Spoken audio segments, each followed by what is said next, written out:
Hey, buddy. Oh, yeah? Spread this out, huh?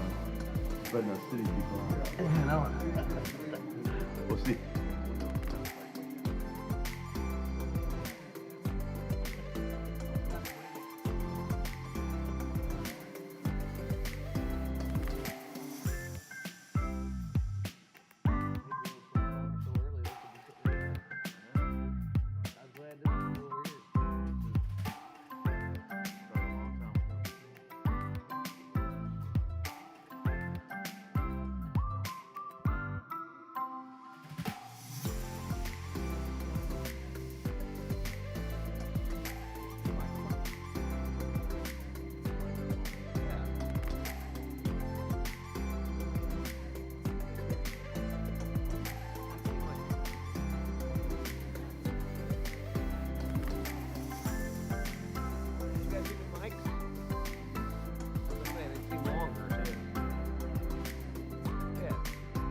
Same ones?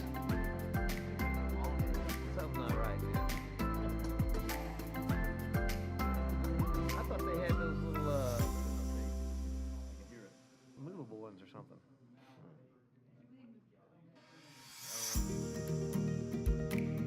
Yeah, probably.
Well, I think they are, but they haven't yet. I hope they are. Well, I think they may do something with Ryan and his team, and at least some space to or something like elevated. I know they've been talking.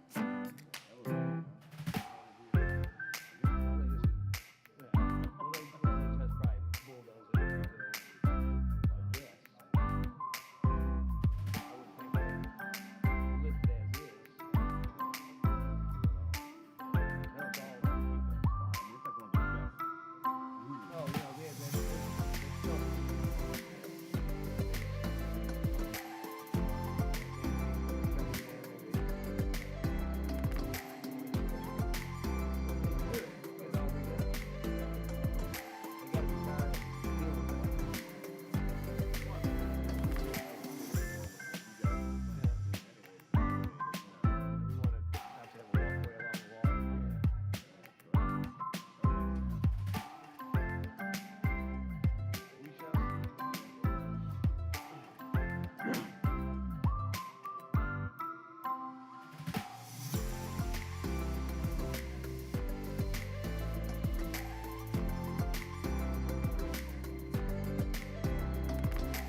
Let's go ahead and call this meeting of the MPO, December 10th, 2024 to order. Please be aware that this meeting is being broadcast. This time, I would like to ask you all to please rise for the invocation and pledge allegiance. O merciful Creator, your hand is open wide to satisfy the needs of every living creature. Make us thankful for your loving providence and grant that we, remembering the account that we must one day give, may be faithful stewards of your good gifts. Amen. Amen. Pledge allegiance to the flag of the United States of America and to the republic for which it stands, one nation, under God, indivisible, with liberty and justice for all. Alrighty. Will the clerk please call the roll? Mayor Scott Black, Here. Councilman Lance Smith, Mayor John Eric Hoover, Here. Commissioner Ronald E. Oakley, Here. Commissioner Seth Waitman, Commissioners Catherine Starkey, Commissioner Lisa Yeager, Commissioner Jack Mariano, Here. Chairman Matt Murphy. Here. All right, at this time, we'd like to call for public comment. Do we have anybody that would like to speak? Please approach, sir.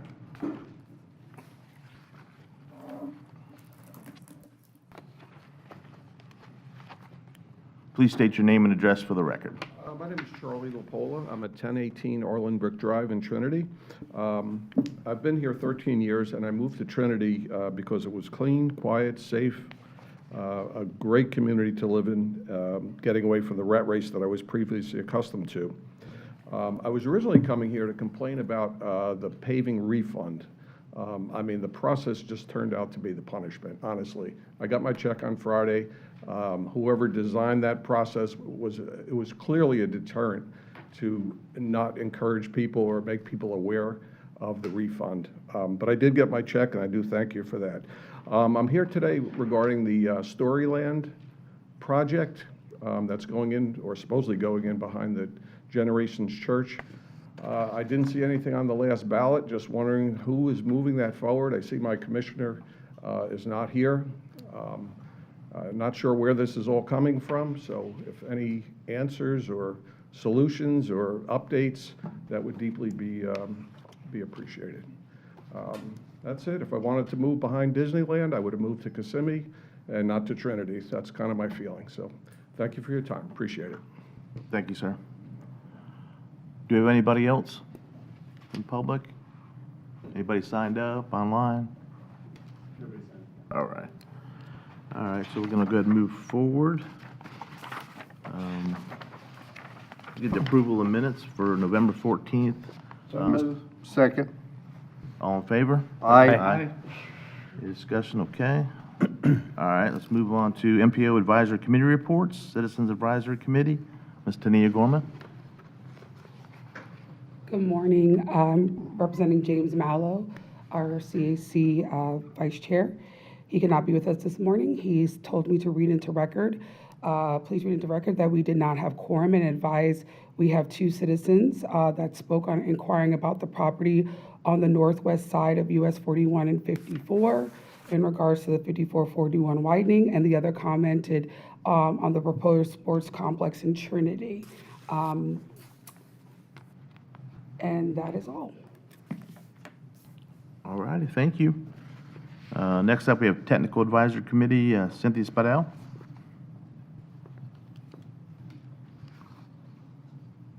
Good morning, Cynthia Spadell, representing the Technical Advisory Committee. We met on December 4th, and a real short and sweet, but kind of important. We voted for the long-range transportation plan, and but with two slight modifications. And one was we wanted to see Trinity Boulevard from State Road 54 to Little Road widening added to the cost feasible plan in the top band 2030 to 2035. And we also wanted to make it clear that we were very happy to see that there was a need for complete streets, but the Parks and Rec representation wanted to make sure that that didn't delay or penalize the need for a bike, the green trails, the Blue Ways bike and pedestrian plan. So, and then, last but not least, City of Zephyr Hills talked about the truck and the freight plan that came before you at the last meeting, and wanted to make sure that they could have an active role in the development of that plan due to the wide expansion of development, as well as the importance of freight and industrial in the City of Zephyr Hills. And with that, I'm happy to answer any questions, and thank you very much. Anybody have anything? All right, thank you. Next up, Bicycle and Pedestrian Advisory Committee, Mr. Brian Michaels. Yes, Brian Michaels from BPAC. So we had a new member that's going to join the team for BPAC from the Health Department, Brittany. We also had 3 members that, one member went to the CAC and 2 other members resigned. So we're looking for new members for BPAC. All items were approved on our agenda. The 2050 long-range plan, there was a note, US 19, the population on the west side of the county is going to go to almost 300,000 people is projected for 2050. US 19, the way it's currently laid out is 3 lanes with 1 turn lane. So it's actually 4 lanes. Pinellas County, 20 plus years ago, had a similar roadway from Countryside Mall to Keystone Road. And what they did is they turned that turn lane into a 4th lane, which increased the capacity 25%. So that's something that the MPO can look at for maybe some expansion on US 19, because the roadway, if it stays in its current state, adding almost 300,000 residents will basically make US 19 a parking lot. So I appreciate that was just the input that came from the Pedestrian Advisory Committee. Any questions? You good? All right, All right, thank you. thank you, sir. Welcome, Commissioner Starkey. Good morning. Morning. Left my phone in the car. Have Could a not morning. find that thing. We have a forum now. I need a charger, actually. All right, so we're gonna move on, okay. I'm sorry, I would like a point of clarification. We took action on MPO board minutes from last month, but the board minutes were not included. They will be in next month, so unfortunately, we have to rescind that vote. Okay. All right, thank you. All right, we're moving on to action items. We have one here, Pasco MPO final 2050 long-range transportation plan adoption. Allison Fluid. Good morning. Good morning. Thank you, members of the board. I have just a brief presentation for you all today. During our last meeting, I had the opportunity to go in a bit more depth and recap many of the steps that we took to develop our plan, as well as the outcomes of that plan. And so today, I wanted to just briefly recap what the long-range transportation plan is and what it represents for our region. But then I'll focus the majority of my time on some of the actions that have taken place since we last had our revised draft to the committees in October, met with you all in November, and then the feedback that we received from the committees in December as well. So our long-range transportation plan is, as you all know, a financially constrained, federally required plan that we are required to update every 5 years. This is something that, timeline-wise, has a federal deadline associated with it. That federal deadline for adoption is in the month of December, so it's coming up tomorrow, in fact. Thank you, Scott. That's why we're here. The LRTP is multimodal in nature. It does cover all transportation modes, serves as a guide for planning, policy, and funding decisions for both the near term and long term. And then most importantly, as you all are well aware, the long-range transportation plan is really that first step for the access to federal funds. So a project does need to be included within our long-range transportation plan if it is eligible to progress forward into your transportation improvement program and receive those federal funds. So we've talked through this planning process before, but I think it's helpful to just remind everyone of some of the highlights that went into the plan's development itself. We do always start with a data gathering and kind of coming up with that new baseline, particularly important for this area and the growth that you continue to see, to make sure that we have an updated baseline each time this plan is done, as well as forecasts for population employment into the future. As another part of that, we updated the goals and objectives that came from the 2045 plan. We always want to look at our newest federal and state regulations to be sure that we are in line with those, and then also understand what we're hearing from the population within the region to be reflective of that as well.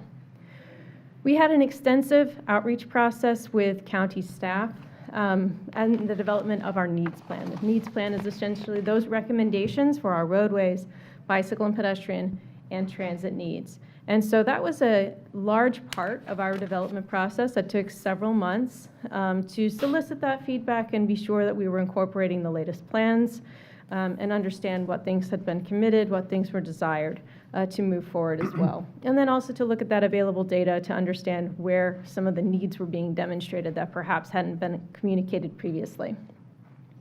From there, we move into some of the important federally required portions of the plan, project prioritization, using the prioritization criteria that were developed as a part of this planning process, that we're also considering those criteria developed for your LOP. Then we moved into the cost feasible plan.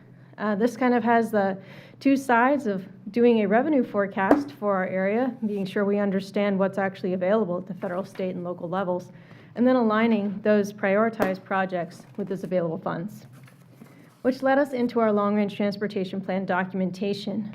We had that initial draft produced in July, and since that time, we've had the opportunity to revise that, update that, and I'll talk about a couple of the more recent updates to that in my following slides. Something also important to note is the congestion management process, which is also a federally required document for you all since you are part of a TMA. We prepared that as a companion to the long-range transportation plan so that they could be operating in tandem. So we see public involvement mentioned as part of the planning process. Let's see if this thing will, do I have to point it at a certain place? Go.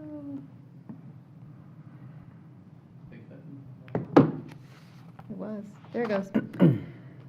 Public engagement was mentioned a couple times during our planning process, and I know that you've heard this before, but it bears repeating because this is such an important part of our plan. Something that I'm personally proud of and would like to thank the MPO staff for their hard work on is the great level of participation that we received for this public process. We had over 1,100 unique participants as part of our public engagement, which for this type of plan is hard to do and really impressive. So definitely appreciate all those efforts and also the efforts of our committee members and you board members as well in spreading that word and making sure that we had those folks coming to the table, whether that was digitally, in-person public workshops, our project website, as well as stakeholder meetings and equity outreach focus groups. So I'm going to turn the page now and focus on some of the things that we have done in the final stages of revising this plan so that you all can just see exactly where we have left things. So when we brought this originally to our committees as a revised draft in October, we did not yet have the opportunity to bring in the most currently adopted CIP, Capital Improvements Program, from Pasco County because it had just been recently adopted. That was something we were able to fold in prior to bringing this to you, to this body, in November. But we did want to note that had been fully included. We do also have our most current version of the TIP folded into this as well. So we should all be working from the same playbook here within the long-range transportation plan. Can I stop you right there for a second, Mr. Chair? Yes, go ahead. So on the policy board feedback, you said you're dividing Hicks Road project up into two sections, from Denton to Bolton. From Denton to Bolton, there's already a two-lane road that's there. It's already been paved. It was done probably 14 years ago, which led to trying to get the Bolton to New York component. You're putting the priority from the way I can see on the chart where you're going to work on the Denton to Bolton connection, which is already made, instead of the Bolton to New York connection. You also have the same figures for cost figures for both of them, and there's no way that can be true either. So I would like you to make sure when you dig into that, you flip those numbers, flip the priorities, and relook at those cost numbers because there's just no way it could be the same. Commissioner, I appreciate that comment. Yes, to just spend a little bit more time on that policy board feedback. Yes, we know that when we met with this body in November, that was the action that you all elected to take on the cost feasible plan, was to divide Hicks Road into 2 sections. Yes, one section does already have a segment in place. When that was done, we simply took the full section cost and simply divided it in half, since they are of equal length, with the understanding that we would likely be upgrading and modernizing one section and then constructing a new section from scratch. It is likely that there would be some differentiation in those costs when we actually get into putting that together. However, this is a high-level planning cost. As of now, both are included in our illustrative list. It does not have any material impact on kind of what we're showing in terms of our recommendations for the plan. But that is a good observation in terms of their status, one being already in place as a 2-lane, and then one that is going to need to be constructed. And they're both making it's listed where they're both new roads, and one road's already in place. So I don't know why you'd call it a new road when its road's already there. That's what concerns me with it. And again, I want to make sure the direction is Bolton to New York is done first. Whoopsie. Yeah, thank you for that, and we can make that modification in the plan, Commissioner, if that is the pleasure of the group. Starkey? Yes, I'm not sure if this is the right place to also interject, but I kind of need Nick to come up. Since we met before, Senator Hooper has a big project, and maybe some of our DOT friends. I don't know if this is the right place to bring this up, Nick. So he's got some big plans for Pinellas County's connection to Pasco County, because if you've ever driven it in the morning, I know some of you on the east side haven't, but if you've ever driven it in the morning, you know it's really bad. It takes 6 or 7 light cycles to get down Eastlake to Eastlake Road. So he has a very big legislative fix coming on the Pinellas County side. And so we were asked to put something in on our side of that connection. And so I have what is going to be, we're going to discuss later today, which is our additions to that Pinellas project, which is much smaller. I think his is over $100 million in Pinellas. But is this the place where we should talk about it? Should we put them in this, or? Yes, what should we and do? if you'll bear with me, Commissioner Starkey, I have just a couple more slides, one of which I think is at least adjacent to the projects that you are referring Okay. to. All right, great. And then we can maybe talk a little bit more about what would be entailed with that process. Okay. Yeah, thank you. I appreciate that. You know what? While you're doing that, I'm going to get copies for my board members, because they have not seen this yet, so at least they know what we're talking about. Because I just got it. Thank you. Okay. I'll just quickly recap some of these other modifications that were made here, some of which, again, that you've already seen from our committee feedback in October. Some of the other things that we heard were from Go Pasco. They provided us with some additional details about some specific projects they'd like to see in some of the later years of our cost feasible plan. We were able to add those in and incorporate them.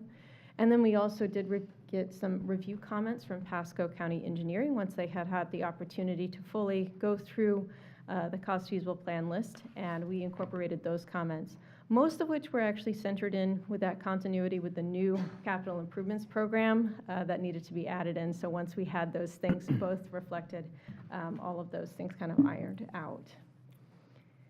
I also wanted to just note some of the other review opportunities that have been undertaken with this plan over the past several months.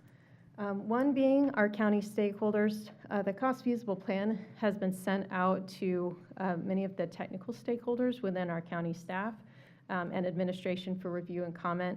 This has happened several times over going from our draft of the plan in July to now, but most recently following your meeting and adoption in November. And we did not receive any additional comments that resulted from that review. We had our public comment period that coincided with the last meeting that we had with this board. The draft long-range plan was advertised for public comment, and we did not receive any additional public comment at that time. And then we did have FDOT sent that out to them for review and comment as well during that time period. And we did receive some minor comments back from FDOT, which have been received and addressed. Just to elaborate a little bit further, these comments were what I would characterize as minor in nature. Some examples include providing some additional detail about our performance measurement process directly in the body of the plan, including some clarifications to formatting for our cost feasible plan. We received some new projects for our Florida Turnpike that were able to be consistent with what they are most recently showing. And then a couple of project-specific funding updates. Specifically, we eliminated PD&E from a couple of projects where that phase had already been completed. So those revisions have all been made and incorporated in the version of the document that you have in front of you. Now, I did want to note you received some feedback from the committees today, and just to address some of what was discussed with those groups. First off, from our technical committee, there were some comments surrounding the bicycle and pedestrian portion, just asking for a little bit more clarity. There were some wording suggestions that were made to talk about the emphasis and priority of complete streets. Those have already been reflected and added into the version of the document that you have in front of you. The project suggestion that was discussed at the technical committee was potentially moving Trinity Boulevard from Little Road to SR 54 from our illustrative list into the 2031 to 2035 cost band. And the rationale for that change was some energy around a potential appropriation request that could be forthcoming, but also understanding that this had been a previously expressed priority for the area. So we did look at this change, and we wanted to just report to you all the potential impact of the change, and then essentially leave this to you for your consideration as you take action on the plan today. The impact would be relatively minor on our overall cost feasible plan, because obviously if we're adding something in, we want to understand if that has a trickle-down effect to other projects. There would only be one change. Our Mickler Road, Bower Road project would have one phase that would be moved down to a later cost band, but that's a relatively minor change. Its PD&E would still be able to be completed within the originally stated 2031 to 2035 cost band, and its right-of-way and construction were already in the later cost band. So again, this is just a single phase engineering moving into a later cost band. I do want to make a note, this is just a general consideration for all of you, and this may have speak to Commissioner Starkey's earlier question about additional projects that are being considered for appropriation, is that if an appropriation is received, the long-range transportation plan will need to be amended regardless. Does it matter if the appropriation is from general funds or District 7 funds? No. Either way, it changes? That's correct. What precipitates the need for an amendment is essentially moving a project from illustrative into the funded plan or into a different cost band within the funded plan. Okay. So that is what's going to precipitate the need for a long-range transportation plan amendment. So for example, for this road that we're talking about here, we're moving it or suggesting to move this to the 2031 to 2035 cost band. If, however, funding were received to fund this sooner, a long-range transportation plan amendment would be needed to move that up into the earlier cost band. So just for information. So that essentially summarizes where we have taken this. I did want to make just one more note regarding the comments that you heard from the BPAC. There were conversations held there about US 19 and subsequent conversations following that meeting noted that US 19 is going to be a focus in part for the safety action plan that is kicking off for the MPO. So that could be an ideal venue to help understand the implications to that corridor. Mr. Chairman? Commissioner? So what Commissioner Stark is bringing up, though, is this here is going from Little Road out to 54. It's not dealing with this section from Little Road out to the Pinellas County line. No, it is. Not on this not on the screen. Not on the screen here. On the paper, you gotta have it. But it only only goes from Little Road to 54. You're not getting everything from Oh, that Pinellas might County be, over. is that from Little Road? Little Road to 54, it's just Yeah, going out to the... I think that line is wrong unless you have, that's not what this is. Correct. This was the project that was specifically discussed within our technical advisory committee, and it does not match what you had sent. So this is a Oh. different project, but adjacent to the projects that you So mentioned. this one would then be in addition to whatever you're talking about there? That's correct. So how do we get this one in? Because this is the appropriation request. What do we need to do? I gave it to you yesterday. And we would, and when you're discussing it, you can take a vote to add it into our cost. Okay. Can I ask this question? Mr. Chairman? If you took and added the second bullet down here, and you added it to the other one to just include that verbiage, put it into the same thing, you could put it in without having to add another item, it'd be just one item. It might be an easier way to go, rather than just putting another item where you gotta kinda. Just get add it to funding for one, project. Get funded, that just change that project itself to go further out to the Pinellas County line, and then add in the statement as far as the rebuild road with 2 11-foot vehicle lanes and 5-foot bike lanes. It would change your cost, but keep it one item. I think we have a separate project for that particular segment that you're discussing right there, that's on the email, the Trinity Boulevard. But So I think it would be better to split it up funding-wise, correct? I believe so, yes. And I think that perhaps one of the questions that we would want to understand for the inclusion within the long-range transportation plan, if those were to be moved forward and into the document, is, for one, is the section that is being shown on this slide here, is this something that we should be considering taking action on, or should we instead be focused simply on the ones that Commissioner Starkey, those projects that you socialized to the group here today? So is it both segments, in other words, of Trinity, or is it simply the segment that you had mentioned? Well, I think that this one adds capacity to the east part of Trinity Boulevard. This is what was in the 5-year plan, and when we changed the way we do the TIF funding, this got dropped, is my recollection. Because Trinity's been expecting that for a long time.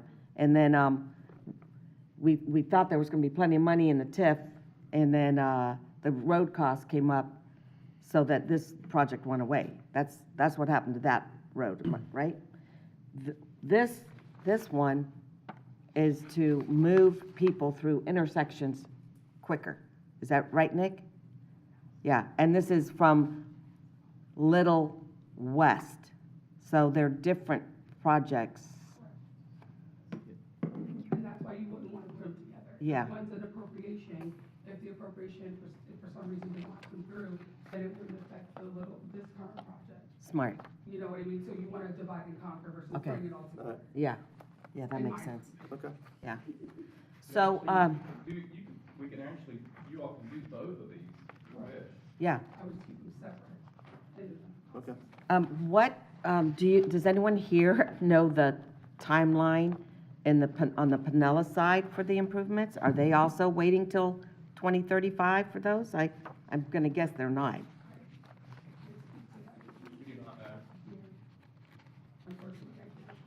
Okay. I can ask them. And does anyone here know, it has something to do with East Lake Road and, right, they're widening it, and is it an overpass, or what are they doing there? I know it's a lot of money. I just don't know what date to put on this, as far as action. Mr. Chairman? We can do that, we can look into that in the back end if you take action for us to put it in there. We can get all that information. You just need to tell us to take action so we can put in the cost control, and we can do the rest. Did you want to say something? If you wish to include those 3 projects in the cost feasible plan, presumably they would go into the first 5-year band, the 2025 to 2030 band, correct? And then this project would be added to the 2031 to 2035. Okay, well, that would be my Funding motion thing. then. I'd make that motion. Second. All in favor? Aye. Aye. All right, very good. Thank you. Thank you. And you're going to look at Commissioner Mariano's issue, right? I just wanted to add a quick word. want to clarify the motion. Was that just to amend the plan for Trinity Boulevard, or were you adopting the entire rest of the LRDP? Well, that was to amend, so now I'll make the motion Separate to adopt. To adopt it as amended. Second. Still need to- Second. All right, all I in made that favor? motion. All in favor? Aye. Aye. All right. Thanks, David. We're good, thank you. I just wanted to add a quick word. The MPO staff is very pleased with the result of this year-long planning effort. The plan contains a well-vetted list of prioritized transportation improvement projects, and we are confident that this plan will serve as a reliable guide for transportation improvement decision-making over the next 5 years. And the MPO staff wishes to thank Kimley Horn for their hard work and efforts in assisting the MPO with the development of the plan. Thank you.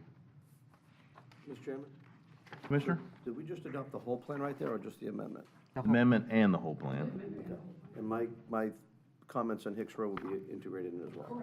Okay. May I ask one Sure. question on that? I'm sorry, I don't remember. The bicycle ped overpass for Starkey Boulevard, is it mentioned in here at all? I do not believe so. I think it's in the illustrative, I believe. It's in the needs plan, but it is not an actual project. It's in the what? The needs plan, the illustrative list of the things that we cannot currently put into the cost feasible by our prioritization ranking, but it is in our list of priority projects as well. Wait, and you know what, I may want to take back my motion, because I didn't, well, I want to at least get that on there somewhere, as 54 is going to get more crowded. And we have asked the developer on the south side, they're holding the land for us to get over the road. I'm concerned about 54 and 41. And if you look in this plan, I don't know if you want to talk about it, Yeah. DOT, but it's really far away. Can we wait till they're coming up through the tentative work program, and that is. Oh, that's where that one would Yep, be? that's what we're Okay, doing now. all right. I'll wait for that one. Okay. But I don't think we need, I think we need to be sure we've got the Starkey Boulevard, bike ped overpass reflected somewhere, and I'm not sure where the right place is, but, It's in the needs plan, but once we get funding, we can shift that over. we can move that To over? the cost feasible, but it's also in our list of priority projects. So All right, if we because get- that can be funded by the penny for Pasco. It is, the coast-to-coast trail is listed as eligible for money from the penny. Dave and I have researched that, and so, And I would need to speak with Nick as well, with the penny, because that's where the CIP, that's the funding that's within the CIP. So Okay. I will get with Nick as well to discuss. all right, thank you. Thank you. Go Pasco updates, do we have any? No,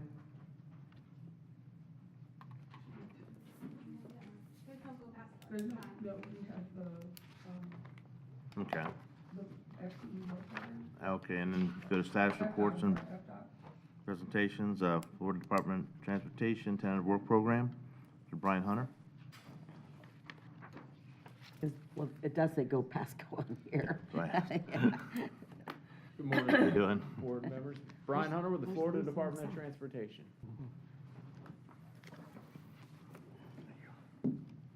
All right.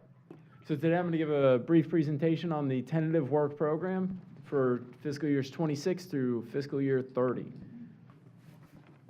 So just a quick reminder, the Florida Department of Transportation operates on a 5-year budgeting cycle. Currently, we are in the fiscal year 25 to 29 work program, and that's been adopted. And at the end of June, that current fiscal year ends, and July 1st, the new fiscal year starts. And so we start working on what the new 5th year, which is where we typically program most of our projects. So we go through that process. We take the information from the MPOs, cities, municipalities, counties, everybody. We get those priority projects in. We create that new 5th year, make any scope or schedule updates to existing projects. We submit that to the legislature. That becomes the tentative work program, which starts in this case, it'll be fiscal year '26, which is July 1st, 2025. That goes to the governor. Once it is signed, then it becomes, and July 1st comes around, that becomes our adopted work program. We'll start working on that on July 1st. So our programming strategies for these projects is to preserve our existing work program. So if we have a project that's already funded, if the schedule changed or the cost estimate has changed, we make those adjustments first. Then we fund the next phase of a project. So if we have design funded for a project, the appropriate amount of time is spaced out. After design for right-of-way and or construction, we fund those phases, and then we add new projects. Those projects come to us from 3 places. They're the MPO priority list.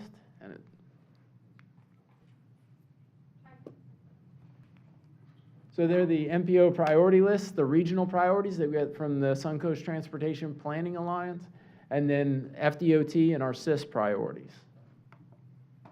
So this presentation is going to go over those new projects that were added, any new phases that were added, any high priority or high visibility type projects, and anything that was deferred or advanced. Now, I know that you all probably have specific projects that are in the work program you've been keeping your eye on. Rest assured, if I don't talk about that today, it is still on the same schedule as on last year. We just have almost 900 projects in the district, so if I tried to go over all of them with everybody, we'd be here till about 12:30. So no, if I don't mention that project and it's already been funded, the project's still on the same schedule and we're moving forward with it as previously presented. And so we'll start with planning. These are funds that are added every year for the MPO to do the work that they do. So we added those to fiscal year 2030. We have 2 transit projects. One is the bus replacements and the second is bus stop improvements. These funds, the capital funds, were added to fiscal year 30. And if you notice on top of the project description, there's a little logo that says Pasco MPO priority. If that's there, that means it was taken directly off the MPO's priority list in order to move forward for funding. Now, on capacity, we have a couple different projects. The first one is State Road 54, US 41. We deferred the right-of-way from 28 to 29, and we added more right-of-way funds in fiscal year 30. I-75 at State Road 52, we're going to add some lanes, reconstruct and restripe in that area, and construction was added to fiscal year 26, so next year. All right, so this is what I want to talk about. All right. And I really hadn't grasped here that we're already adding, what are we doing? We just did 75 and 52, so what are you doing there? So we are going, if you're heading westbound, I'm from the East Coast, so I have to mentally change the water vision, so if I get it backwards, I apologize. But, so if you're heading westbound, right now we have that separated lane that then turns into the loop ramp. So on the right-hand side? On the right-hand side. Okay. And so we're going to restripe. So I always forget, I have to go down and make a U-turn. Yeah. So we're going to have 2 lanes that will get on that ramp, and we're going to, right now the ramp is wide enough to accommodate the 2 lanes up until it becomes the merge lane onto I-75. So we're going to restripe that ramp so that we have additional capacity there and move that merge point or further down onto the interstate. Okay. So it'll increase the capacity and throughput of that interchange. So what I'm concerned about is the 5441 construction date. Okay. And when is that construction date? So right now, I think we tentatively have that program for 2032. It's in the second 5 of our SIS plan. I mean, don't you think that's a long ways away for the amount of traffic that's on that road? It is, but it's a big project and a lot of money, and it's been a long time getting to this point. Yeah, it's a $500 million project. There's $250 million worth of right-of-way on that project, almost $200 million of construction. But it wasn't that expensive 5 years ago. But we knew we needed that land. I don't know why we wait so long to buy the land and then pay 3 times more, you know? We have to, there's a process to acquiring right-of-way. If we know we have a need for it and there's a willing seller, that's one story. We can go out there and we can do some pre-acquisition. But when we go through and have to acquire it through an eminent domain process, we need to have the federal documents that allow us to do that and make sure that we've gone out and we've reached public consensus on what that Transportation Solutions going to be there, and that way we can move forward. All right, so do we have a solution? Do we know what it is? So we have our public hearing for that project. It's in January, and I believe we're coming back to the board in February to discuss what the results of the public hearing were, and at that time, we can lay out the whole schedule and, you know, where we anticipate the funding to be in what fiscal years. All right, and so in my talks with Tania, even though you deferred the right-of-way, you have not delayed, because we delayed it already, I think this year, delayed the construction any further. Yeah, so at this point, it hasn't moved in our production timeline, the construction. We just can't move that anymore. I mean, we're gonna have serious problems. Okay. All right, thanks. All right, and then for some bicycle and pedestrian-oriented improvements, we have a couple of them. We have sidewalk gaps in Pasco County. These are state road sidewalk gaps. We work with the MPO to identify the priority sidewalk gaps, and so we just added Phase 4 construction, which will be for fiscal year 30. We have the pedestrian overpass at 54 at 589. The Suncoast Trail, construction was deferred to next fiscal year on that one. And then Centennial Road, we have sidewalk construction added in fiscal year 26.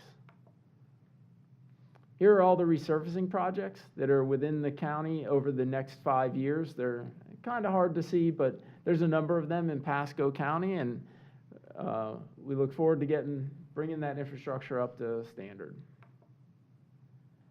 And then traffic signals on US 19 from south of, or at Tudor Lane, basically. So that is going to be a mid-block traffic control system. So that way, when a pedestrian needs to cross right there, we have positive reinforcement for traffic to stop. And so that one, construction was added in fiscal year 27. And then we have a bunch of miscellaneous. 2 of these are landscaping, which is 75 from 54 to Overpass Road, the off-ramp there. And then 52 from Suncoast to 41. Typically, when we do a construction project, we'll come back in 2 years later to do the landscaping on that one. So both of those have construction in 27. And then we have some drainage improvements along US 19. Mr. Chairman? Commissioner? Can we go back to those drainage improvements? Absolutely. So we've met with your team. We've met with Swift Mud. We've met with a group called Wildwood. We're also working on a project up at the Sea Pines. By stopping at 5A Road, which is right next to where Wildwood is, there's an opportunity to be a connection to get water out from the west side and the east side of 19 out to the Gulf of Mexico. I want to see us take a closer look at that. That should be in this plan. It's right next to where you're at to add. I also would like you guys to go up further to Sea Pines Drive. We've got a massive project up there. There's still water trapped in the side. With the improvements we're going to make on the west side, that east side control would actually help a lot of people instead of getting water trapped that can't get to the Gulf because of US 19. It'll help the water get out. So Sea Pines Drive, if you can go to that elevation, would be great. All right, yeah, I'll have our folks take a look at that and see if we can accommodate that. And if I need any more information, I'll give you a call. Okay, thank you. All right, so over the next 5 years, we plan on spending about $422 million in Pasco County. These are the various categories for them. Now, you may look and think that bike ped is not as high as it should be, but that's not because that's the only investment that we're making when we do a project. If it's a resurfacing or a capacity project, that is the main work mix on that project. We will also be doing some bicycle and pedestrian improvements as well. It just doesn't get captured on this slide here. And here's the schedule for the work program. Currently, this week, we have our online public hearing. On Thursday is our in-person online public hearing at the Temple Terrace Library. So if anybody wants to swing by, it's from 4 to 7 or 3 to 7 at the Temple Terrace Public Library. The comments from the public are due the 23rd. MPO objections letter is due January 10th. And you don't have to have any objections. You can tell us we're doing a fantastic job and you appreciate us. We'll take that as well. But we send the work program to the legislature in early spring, and then if it's signed, we have July 1st adoption of the tentative work program. And then this is the website for the online public hearing, and just a reminder that any public comments are due on December 23rd. And just a little safety reminder, either early, on time, or a little late, just arrive there safely. That's the key. So now I'll be happy to take any other questions that anybody may have. Any questions? I got mine in. Thank you, appreciate it. All right. All righty, next Oh. up we have, you have a So question? he doesn't have the numbers? Oh, So Tania had asked me to discuss why it may appear to have some variability in the amount of funding that comes to Pasco County each year. And there's a couple of reasons for that. I'm sorry, ma'am. but do you have the numbers compared to, I probably that don't- was the last minute? Yeah, no, I don't have the Okay. exact numbers, but I can give like a basic general overview of how that Okay. works for us. And So, can you lay the table of why I asked for the research? Okay.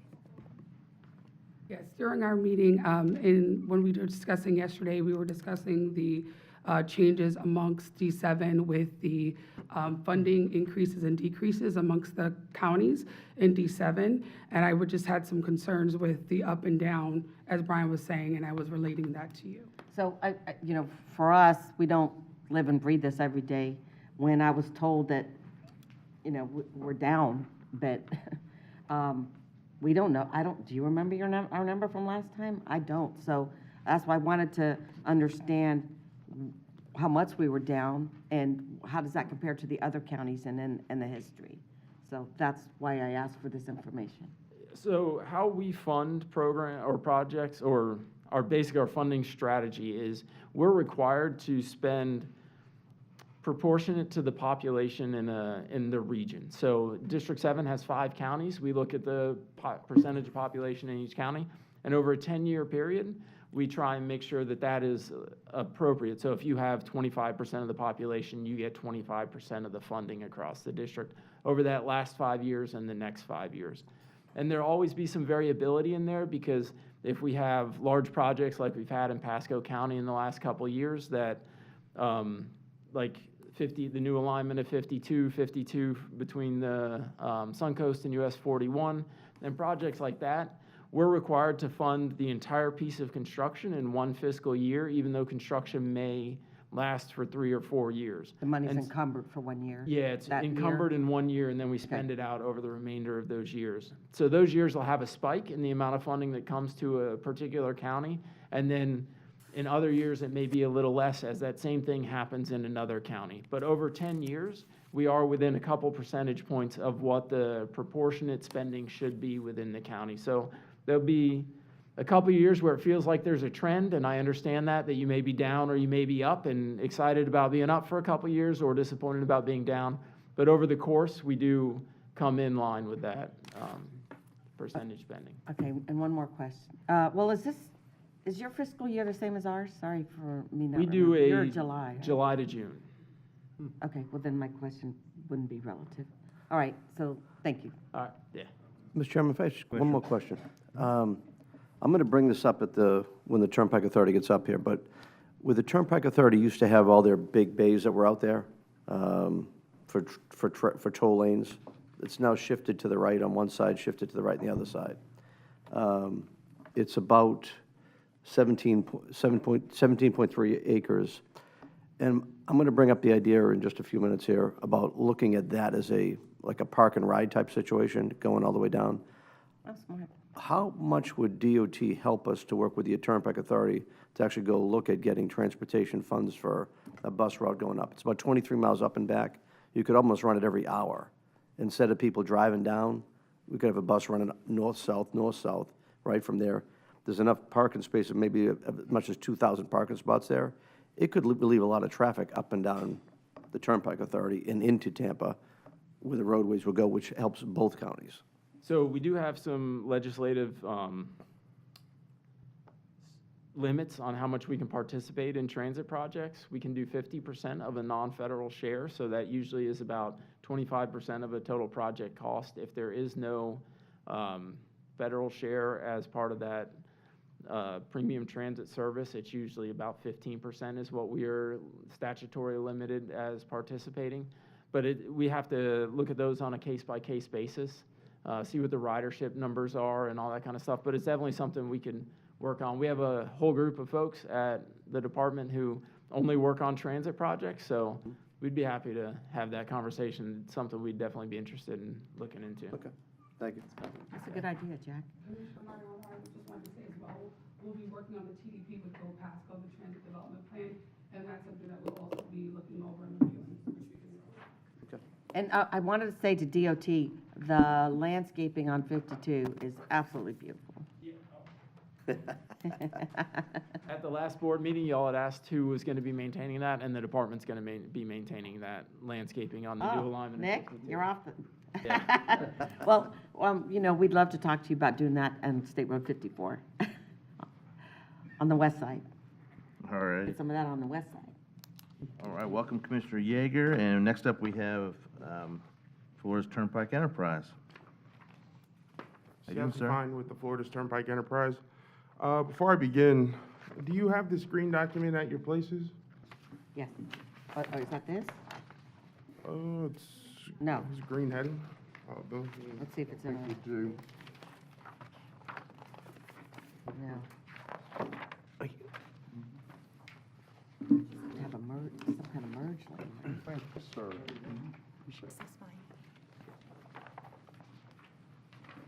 Thank you.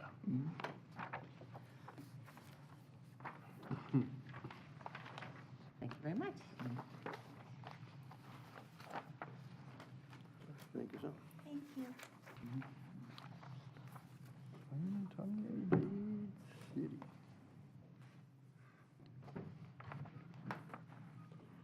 So, before I actually start my presentation, I will address Commissioner Mariano's question. So, as far as transit goes, the Turnpike is willing to provide our corridor. As far as the bays go, that's something I would have to check with our team with. But I'm not sure about the Turnpike actually funding any type of the transit component itself. And to go through it, it's more even just the cooperation to take a look at it, to go work, because obviously you're going to need certain spaces for what you've got going on, expansions may come, whatever, but again, with 17.3 acres, we've got all that roadway that used to just be for toll lanes. There's a lot of parking opportunity, there's a lot of ways to get there, whether it be, we might even set up our own bus route to go from Ridge Road, directly going over there, stopping there, making the connection up and down.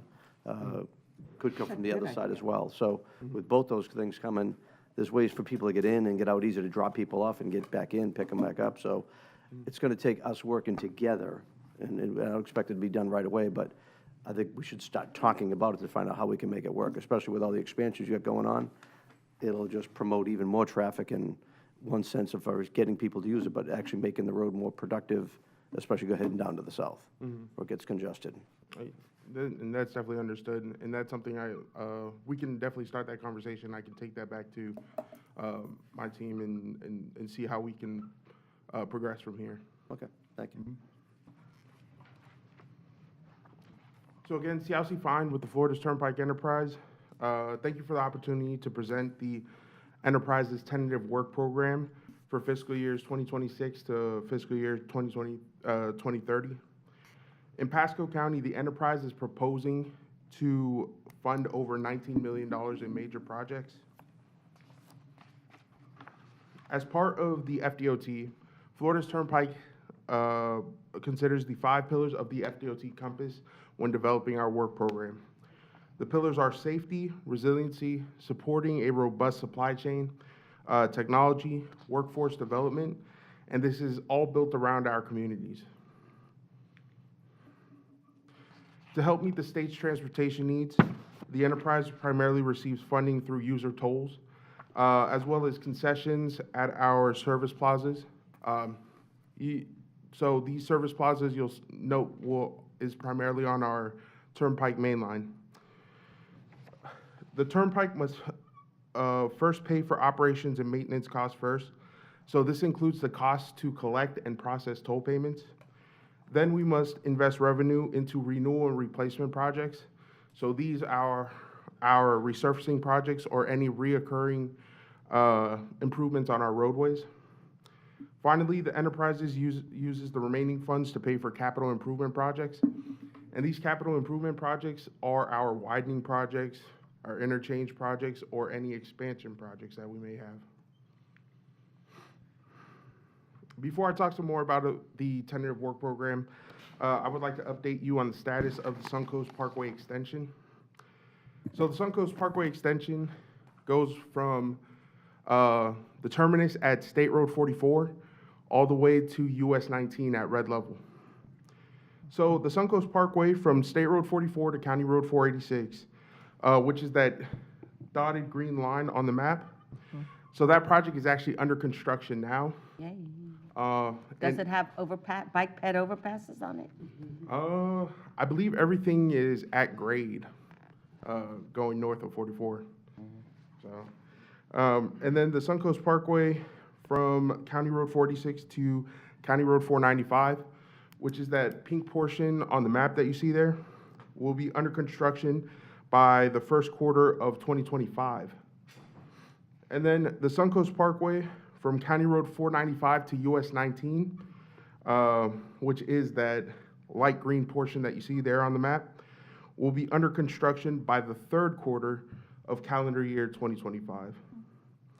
So ultimately, these projects will complete the 83-mile-long State Road 589 corridor that runs from Hillsborough County all the way up to Citrus County. Florida's turnpike system consists of limited access facilities and provides Florida's residents and visitors with a safe, efficient, and affordable means of travel. Turnpike facilities are in 6 FDOT districts and are in 20 counties in Florida. In Pasco County, we have 20 miles of existing turnpike managed toll facilities. That is all on the Suncoast Parkway. So this presentation that I'm actually giving is actually based on this green document right here. This document is actually really important. This presentation is more of like a tool used to push the audience back to reading this document. So this document is the Turnpike's District 7 Tentative Work Program Summary. So this encompasses projects in the Hillsborough County, Pasco County, Hernando, and Citrus counties. So basically everywhere that the Turnpike has a facility in the District 7 area. So speaking about this document, there are 3 parts to this document, and I'm talking more about the readability of the document, so what you should look for and what it means to you.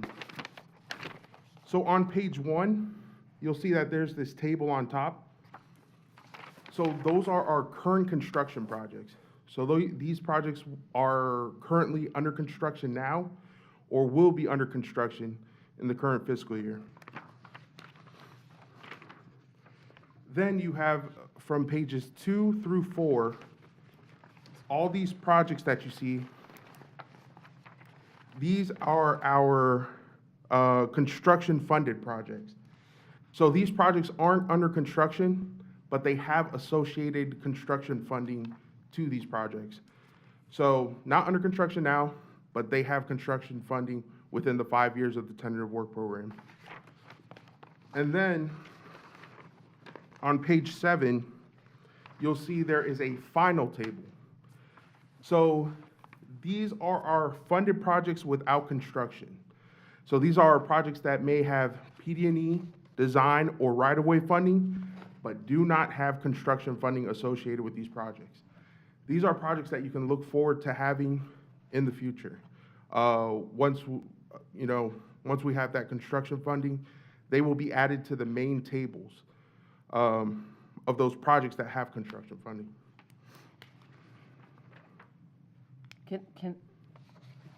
When's a good time to ask a question? You're going to go list them through them here? Okay. Mm-hmm. All right.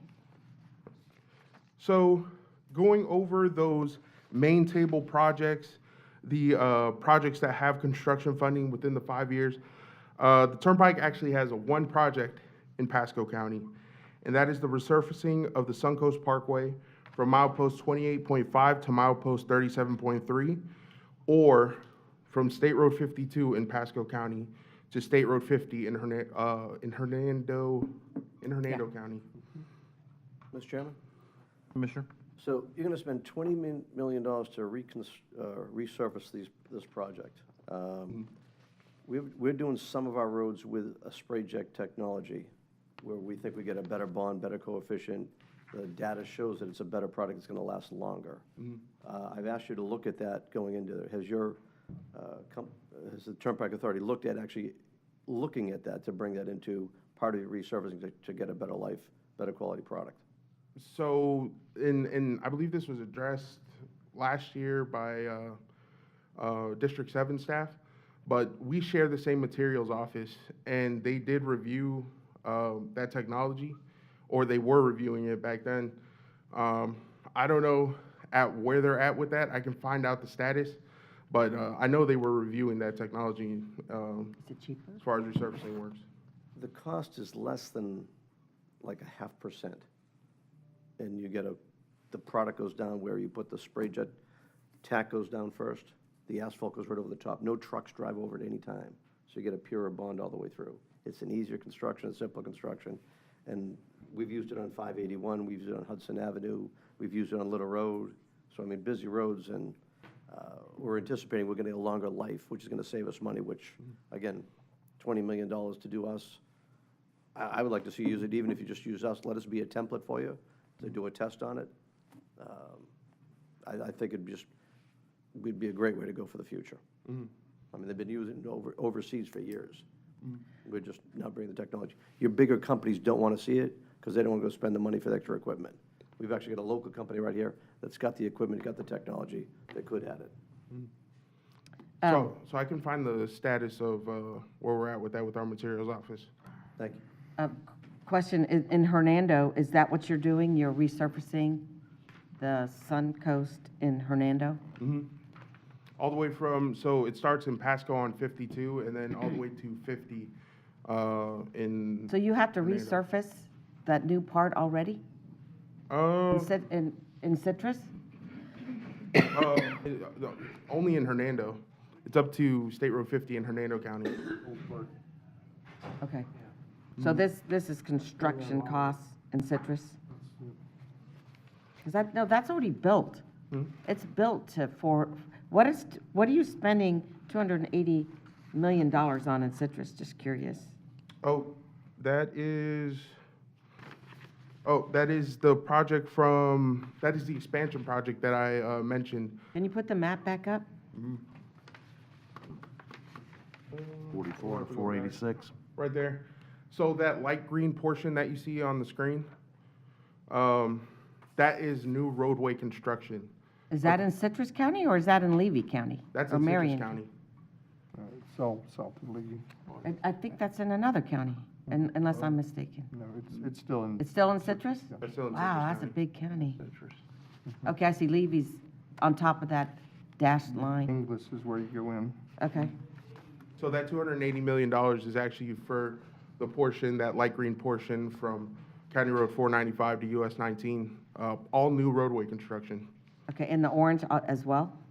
The orange is that other project on page 2, which has $3.8 million I see it down here on the bottom. programmed.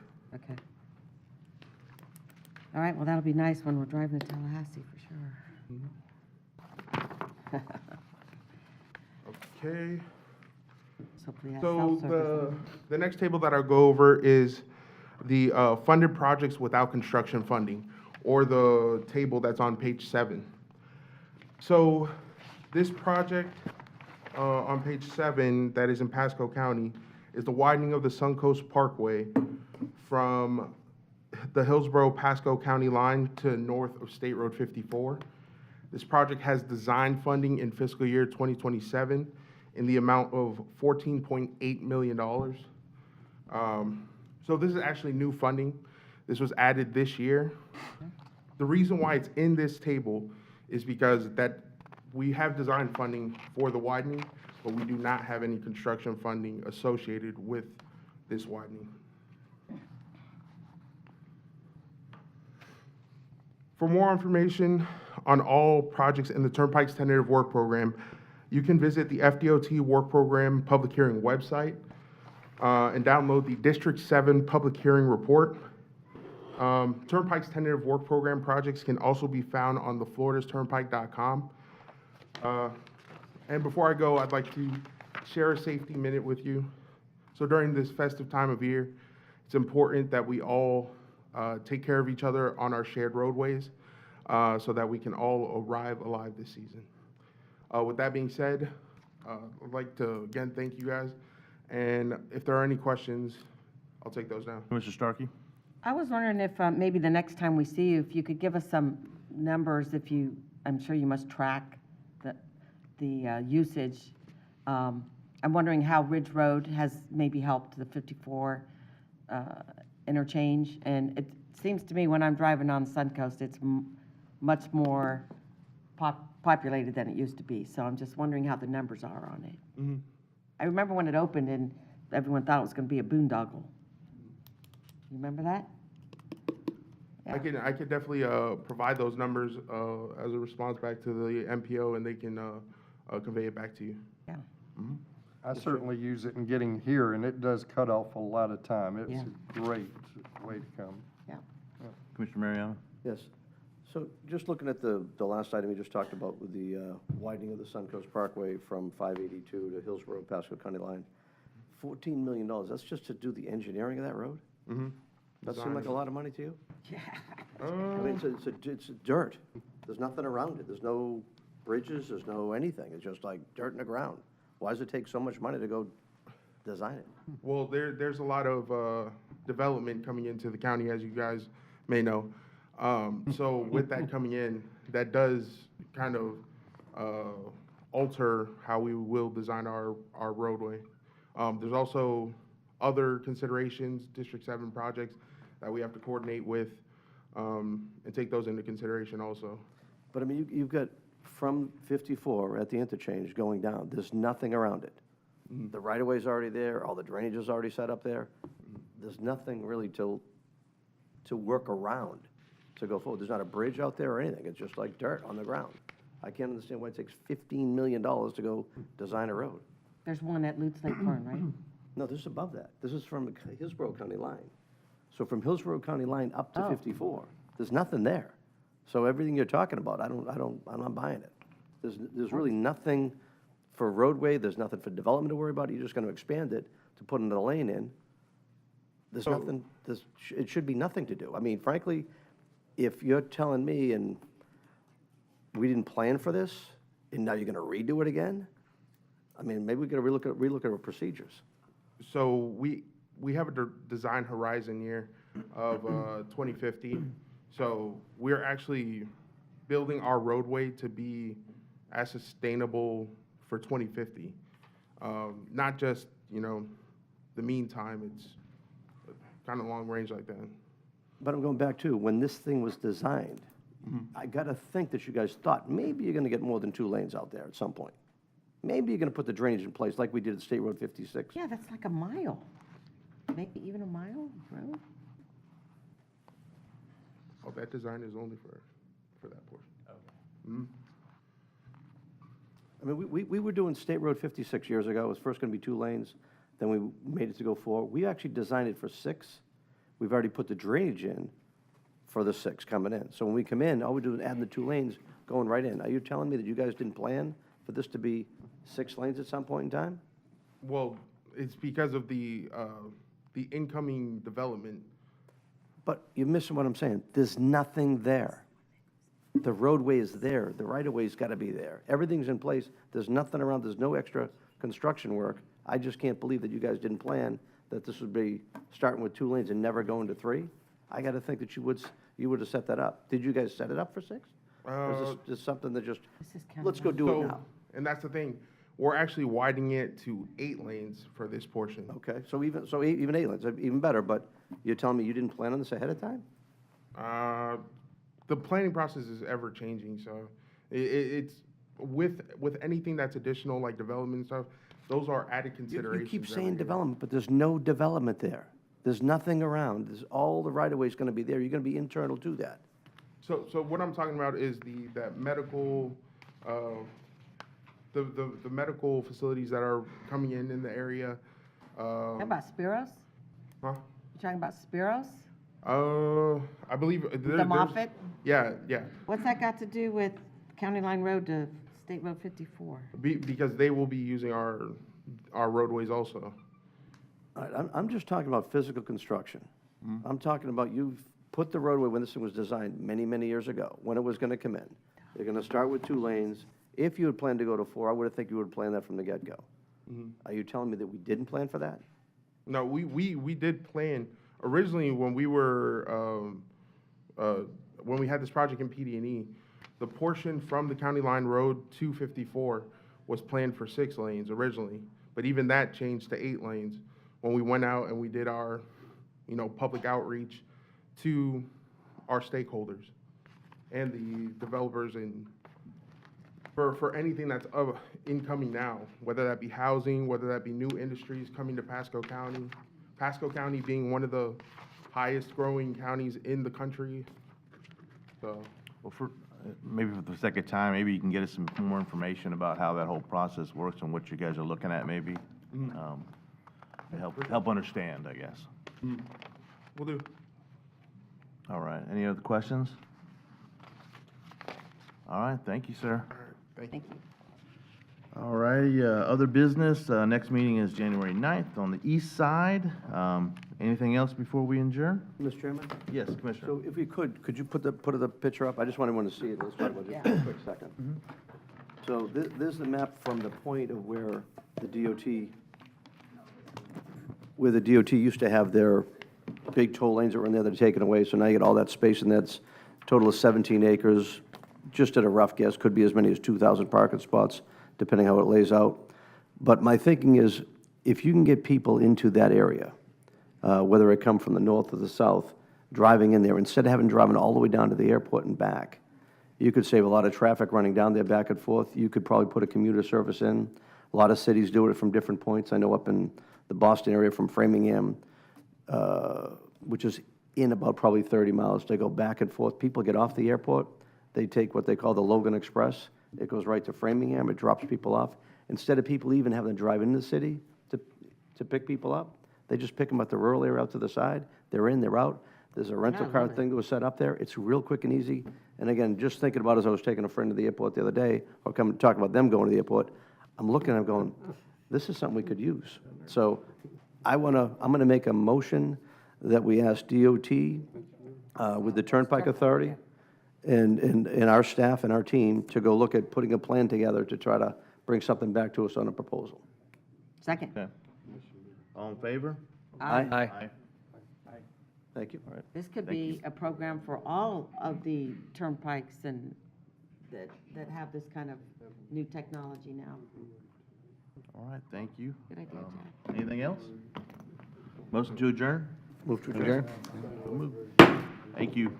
Did you guys buy that hotel? Yeah.